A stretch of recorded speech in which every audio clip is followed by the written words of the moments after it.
So, step one of the 10-step guide on how to launch a business is your path to business ownership.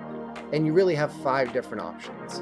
One, you could start from scratch and build your business from the ground up, which is definitely the most traditional way.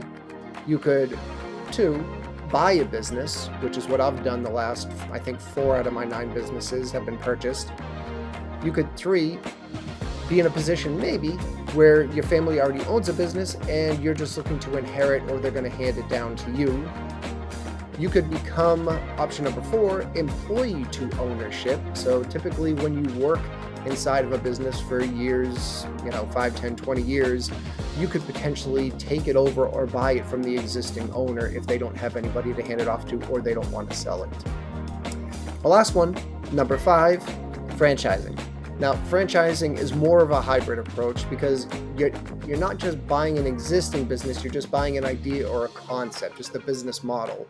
But you're still going to have to build the business from scratch. You're just going to have a little bit more support in doing so.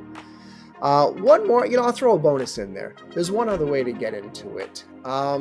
This is where if you have a certain skill set, and there's another small business out there that's just launching a startup company, and they don't have the funds to actually pay a full-time employee or even a fractional employee, I've been able to find where I can offer my skill set to startup companies in exchange for an ownership of the business itself. So if you have more time than you do money, look for these startup companies where you can offer your professional services in exchange for some equity in the business itself. So those are what I said 5, but are really 6 ways to get into business ownership. So get out there, stay profitable.